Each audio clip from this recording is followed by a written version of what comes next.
Rubber के इतिहास को अक्सर ही उस अमेरिकी अन्वेषक के नजरिए से देखा जाता है जिन्होंने कर्ज और लगातार नाकामियों के बावजूद रबर को सख्त करने की प्रक्रिया खोज निकाली थी। इसी खोज ने बाद में कारों, ट्रकों, एरोप्लेन और दूसरी मशीनरियों के लिए टायर बनाने का रास्ता दिखाया। उस शख्स का नाम चार्ल्स गुडियर था।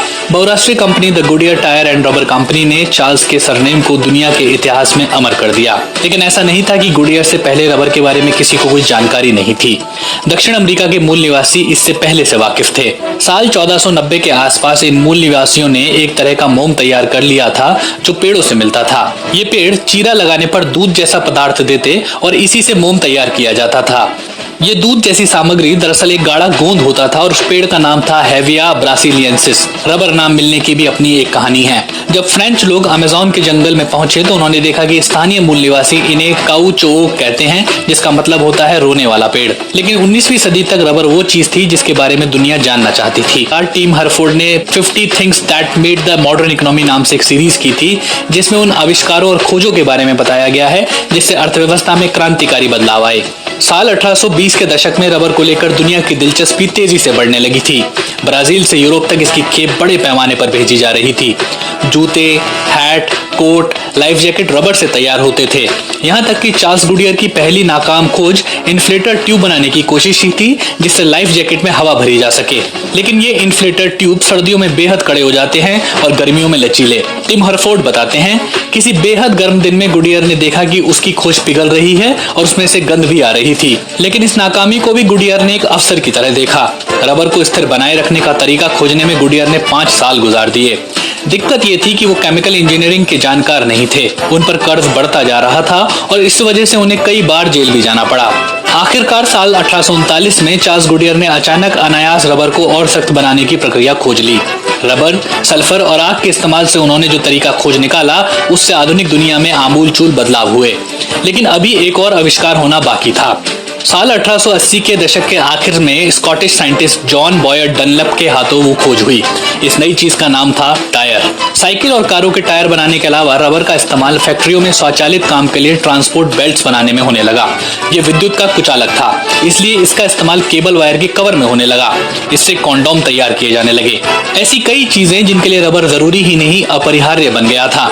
रबर की मांग अचानक इतनी तेजी से बढ़ी कि यूरोप के देश दुनिया भर में इसकी खाक छानने लगे। इन्हीं कोशिशों के तहत एशिया में बड़े पैमाने पर जंगलों की कटाई की गई ताकि रबर प्लांट लगाए जा सकें। इन्हें हेविया ब्रासिलियंसिस कहा जाता है। लेकिन ये पेड़ बढ़ने में लंबा समय लेते थे।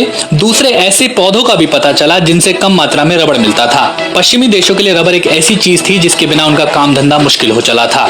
उन्हें अफ्रीका में इसके सबसे बड़े स्रोत का पता चला। दुनिया अफ्रीका के उस हिस्से को आज डेमोक्रेटिक रिपब्लिक ऑफ कॉन्गो के नाम से जानती है।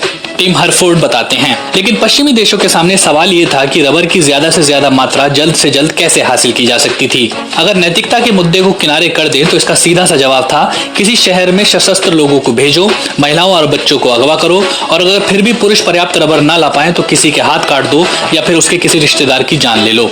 इस हिंसक योजना के सूत्रधार थे इतिहास के सबसे बदनाम राजाओं में से एक बेल्जियम के किंग लियोपोल्ड द्वितीय। कॉन्गो को उस जमाने में कॉन्गो फ्री स्टेट ELC के नाम से जाना जाता था। कॉन्गो फ्री स्टेट का निजाम ऐसा नहीं था जिसे उपनिवेश के दायरे में रखा जा सके। ये तो बेल्जियम के किंग लियोपोल्ड द्वितीय की निजी जागीर जैसा था। इतिहासकार सियान लैंग ने BBC हिस्ट्री मैगजीन के लिए लिखा था, ELC को दुनिया के सामने स्वतंत्रता और समृद्धि के एक मॉडल के तौर पर पेश किया गया था। लेकिन धीरे धीरे दुनिया ने जान लिया कि दरअसल कॉन्गो के लोगों को गुलाम बना लिया गया है और उन पर आतंक के जरिए हुकूमत की जा रही है। कॉन्गो के पास तांबा, हाथीदांत और रबर का अकूत भंडार था। किंग लियोपोल्ड ने एक तरफ तो उसकी लूट शुरू कर दी और दूसरी तरफ कॉन्गो के लोग सजा, यातना और शोषण से बचने के लिए मजबूर होकर काम करने लगे। निर्धारित मात्रा से कम रबर इकट्ठा करने वाले या काम छोड़कर भागने वाले मजदूरों के हाथ पांव काट देना आम सजाएं हो गई थी। कभी कभी तो घर वालों, पूरे कबीलों या फिर गांव के गांव उजाड़ दिए जाते थे। ने साल 2004 में अपनी एक रिपोर्ट में लिखा था, किंग लियोपोल्ड ने अपनी ELC को एक बहुत बड़े लेबर कैंप में बदल दिया था। यहाँ से रबर इकट्ठा करके उन्होंने अकूत दौलत जुटाई थी, लेकिन यहाँ उन्होंने तकरीबन 1 करोड़ मासूम लोगों की जान ले ली थी। 1 करोड़ मासूम लोगों की जान जाने के आंकड़े पर भले ही विवाद हो सकता है, लेकिन किंग लियोपोल्ड की हुकूमत में हुई बर्बरता को लेकर कोई दो राय नहीं है।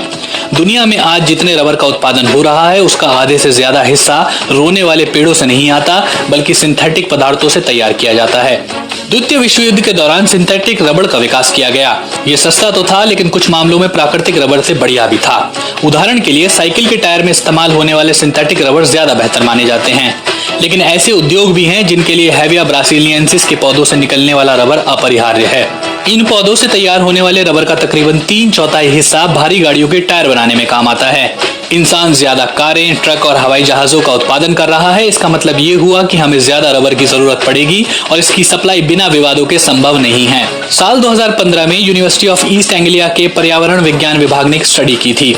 स्टडी की लीड रिसर्चर एलियोनोर वॉरेन थॉमस का कहना है कि रबर टायरों की वैश्विक मांग के कारण दक्षिण पूर्वी एशिया में जंगलों की कटाई बढ़ी है।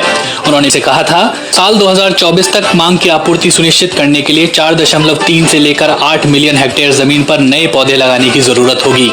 इससे एशिया के जंगलों के बड़े हिस्से की कटाई का खतरा बढ़ेगा। वन्य जीवों पर भी इसका असर पड़ेगा। रोजमर्रा की चीजों में इस्तेमाल होने वाले रबर का इतिहास खून से सना है और उसका भविष्य पेड़ों की कटाई से।